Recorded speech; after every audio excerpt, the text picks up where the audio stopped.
Hello दोस्तों, मैं doctor नज़र आपका मेरे यूट्यूब चैनल पे बहुत बहुत स्वागत है। दोस्तों, आज हम बात करने वाले हैं बहुत ही आजकल एक कॉमन प्रॉब्लम हो गई है और वो आजकल की लेडीज़ में, महिलाओं में हो जा रही है और वो है पीसीओडी की समस्या। मतलब आपकी ओवरी में सिस्ट बन जाना। और आज के वीडियो में बताने वाला हूँ कि ये ओवरी सिस्ट आजकल इतना कॉमन क्यों हो गया है। अगर आपको सिस्ट हो जाता है तो आपको क्या क्या समस्याएं आ सकती हैं, मतलब आपके अंदर कौन कौन से सिम्टम्स आ जाते हैं जिससे आप पहचान सकते हैं कि आपको ओवरी सिस्ट हुआ है या नहीं हुआ है। दूसरी बात यह है कि किन कारणों की वजह से आपको ओवरी सिस्ट हो जाता है, और अगर आपको ओवरी सिस्ट हो गया है या पीसीओडी की समस्या हो गई है तो आपको क्या करना चाहिए, क्या नहीं करना चाहिए, और क्या आपको खाना चाहिए, क्या नहीं खाना चाहिए, और इसका होम्योपैथिक में क्या स्कोप है, क्या ट्रीटमेंट है। तो चलिए मैं शुरू करता हूँ। और आगे बढ़ने से पहले मेरी एक रिक्वेस्ट है कि जिन्होंने मेरा चैनल अभी तक सब्सक्राइब नहीं किया है तो प्लीज़ सब्सक्राइब कर लें, और जो मेरे चैनल में नए हैं अगर उनको मेरा ये वीडियो अच्छा लगे तो प्लीज़ इसको लाइक करें और हमारे चैनल को सब्सक्राइब ज़रूर करें। Thank you.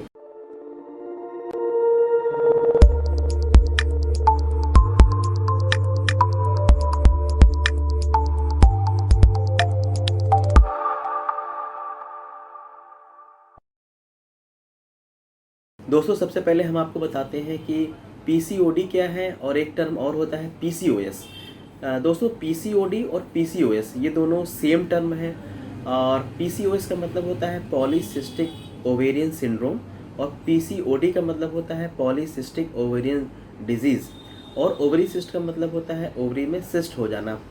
और कई सारी जब सिस्ट हो जाती है तो उसको हम लोग जो है पीसीओडी बोलते हैं। सिंड्रोम का मतलब होता है कि ग्रुप ऑफ सिम्टम, मतलब उसमें कई सारे सिम्टम्स इन्वॉल्व हों। और जब किसी को पीसीओडी की समस्या होती है तो उसमें कई सारे सिम्टम्स आते हैं, इसलिए इसको पीसीओएस भी बोल देते हैं। तो दोस्तों, आगे बढ़ने से पहले मैं आपको एक कॉमन स्ट्रक्चर आपको बता देता हूँ कि किसी भी महिला में जो है एक यूट्रस होती है, मतलब एक बच्चेदानी होती है, और इसमें जो है 2 फालोपियन ट्यूब होते हैं, और उसी के पास में जो है ओवरी होती है जिसको अंडाशय भी बोलते हैं। और इसी अंडाशय में अगर कोई ट्यूमर बन जाए, ऐसा ट्यूमर जिसके अंदर पानी भरा हो, मतलब जैसे छाला होता है ऐसा, तो इसको हम लोग सिस्ट बोलते हैं। तो सिस्ट में जो है फ्लूइड भरा होता है। तो अगर ओवरी में ये सिस्ट है तो इसलिए इसको हम लोग बोल देते हैं ओवरी सिस्ट। दोस्तों, पीसीओडी जो है एक ही बहुत ही कॉमन हार्मोनल प्रॉब्लम है, और ये मोस्टली रिप्रोडक्टिव एज, मतलब जैसे कि किसी महिला की एज 20 साल से लेकर के 30-40 साल तक ये ज़्यादा आजकल देखने को मिल रहा है। दोस्तों, एक कॉमन एक सर्वे में ऐसा देखा गया है कि हर 5 में से एक महिला को ओवरी सिस्ट है। दोस्तों, अब हम बात करते हैं इसके सिम्टम्स की। दोस्तों, सिम्टम में जो पहला प्रोमिनेंट सिम्टम है वो है पेट के निचले हिस्से में दर्द होना। पेट के निचले हिस्से में इसलिए दर्द होता है क्योंकि जो ओवरी का या अंडाशय का जो पोजीशन होती है वो पेट के निचले हिस्से में ही होता है, इसलिए वहाँ पे दर्द होता है। दूसरी बात यह है कि अगर किसी को पीसीओडी है तो उसको जो है लगातार जी मिचला सकता है और उल्टी आ सकती है। और अगर किसी को पीसीओडी की समस्या है तो उसके जो पीरियड्स हैं वो इर्रेगुलर हो जाएंगे। कभी किसी को पीरियड बहुत जल्दी जल्दी आने लगेगा, कभी किसी को पीरियड जो है काफ़ी दिन के बाद आने लगेगा, और उसमें ब्लीडिंग किसी को हैवी ब्लीडिंग होगी, ज़्यादा ब्लीडिंग हो रही है, या किसी को जो है बहुत ही कम या स्कैंटी ब्लीडिंग हो रही है, और इसके साथ में आपको पेन भी हो सकता है। एक बड़ा सिम्टम और देखा गया है कि जिनको भी पीसीओडी की समस्या होती है तो उनका वज़न जो है तेज़ी से बढ़ने लगता है। भले ही वो जो है डाइट पे रह रहे हों, अच्छी एक्सरसाइज कर रहे हों, लेकिन इतना सब करने के बाद भी अगर उनका वज़न बढ़ रहा है तो एक बार चेक कर लें कहीं उनको पीसीओडी तो नहीं हो गया है।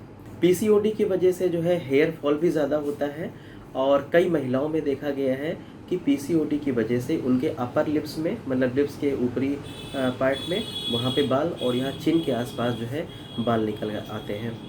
पीसीओडी की वजह से प्रेगनेंसी में भी प्रॉब्लम हो सकती है, क्योंकि पीसीओडी जब किसी को होता है तो कई सारे हार्मोन जो है डिस्टर्ब हो जाते हैं, जिसकी वजह से टाइम पे ओवुलेशन और जो है एक फॉर्मेशन टाइम पे नहीं हो पाता है, जिसकी वजह से प्रेगनेंसी या प्रेग्नेंट होने में प्रॉब्लम आती है। अगर किसी को एक साल में 8 से कम पीरियड हुआ हो, मतलब पूरे साल भर में 8 बार से कम पीरियड अगर आया हुआ हो, तो उसको एक बार चेक करा लेना चाहिए कि कहीं उसको जो है पीसीओडी की समस्या तो नहीं है। दोस्तों पीसीओडी की वजह से स्किन जो है ऑयली भी हो जाती है और स्किन ऑयली होने की वजह से जो है एक्ने की भी प्रॉब्लम हो जाती है। तो कभी कभी देखा गया है कि जब किसी की एज 20 से 23 साल के बाद भी उनको जो है लगातार एक्ने निकलते हैं, मुहासे की समस्या होती है, तो ये भी एक कारण हो सकता है कि उनको जो है पीसीओडी हो गया हो। अब हम बात करते हैं इसके कारण की कि पीसीओडी की समस्या हो कैसे जाती है। दोस्तों पीसीओडी की जो समस्या है ये हमारे लाइफ स्टाइल से डायरेक्ट जुड़ी हुई है। आजकल लोगों की लाइफ स्टाइल पूरी तरीके से चेंज हो गई है। पहले लोग टाइम पे उठते थे, टाइम पे सोते थे। आजकल जो है देर से सोना हो रहा है और देर से जगना हो रहा है। हमारी फूड हैबिट काफ़ी चेंज हो गई है। हम लोग जो है फास्ट फूड की तरफ ज़्यादा जा रहे हैं और ये सब पीसीओडी का एक कारण बनता है। आजकल जो हमारी महिलाएं हैं वो जो है ऑफिशियल वर्क भी करती हैं और अपने घर के भी काम करती हैं।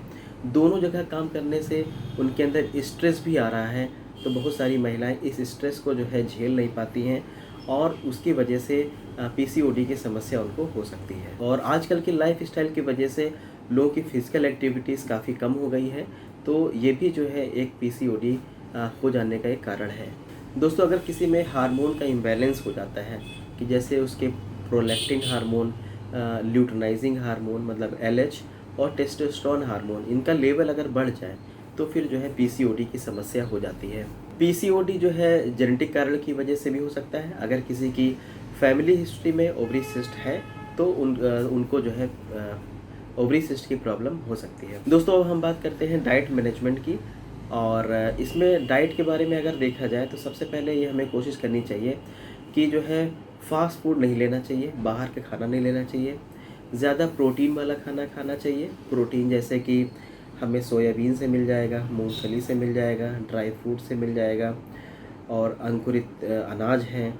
और अपने खाने में जो है सीजनल फ्रूट को ज़रूर शामिल करें। अगर आपको पीरियड आ रहा है तो पीरियड के दौरान जो है भाग दौड़ से बचना चाहिए और दिन की शुरुआत जो है वॉक से या योग से करना चाहिए और कोशिश करनी चाहिए कि हमारा जो वजन है वो नियंत्रित रहे। अब हम बात करते हैं इसके होम्योपैथिक ट्रीटमेंट की। दोस्तों जहाँ पे इसकी बात ट्रीटमेंट की आती है तो बहुत से गायनिकोलॉजिस्ट आपको सजेस्ट करते हैं कि आप इसका जो है ऑपरेशन करा लीजिए।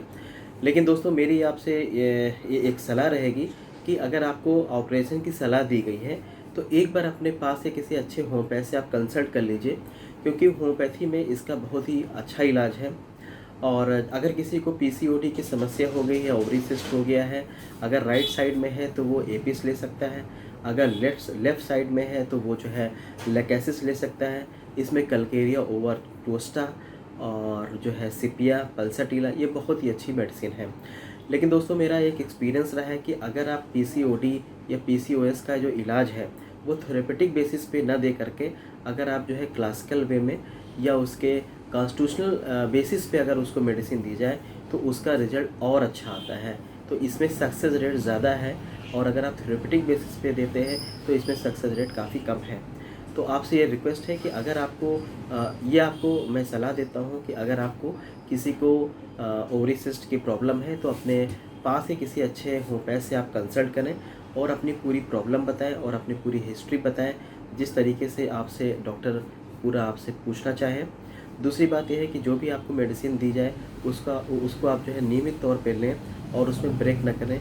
टाइम पे आप दवा खाएं और जितना भी मैनेजमेंट आपको बताया जाए उसको आप फॉलो करें। तो उम्मीद करता हूँ कि आपका जो ओवरी सिस्ट है वो पूरी तरीके से सही हो जाएगा। उम्मीद करता हूँ कि मेरा ये वीडियो आपको अच्छा लगा होगा। अगर आपको अच्छा लगे तो प्लीज़ इसको लाइक करें और मेरे चैनल को सब्सक्राइब ज़रूर करें। Thank you.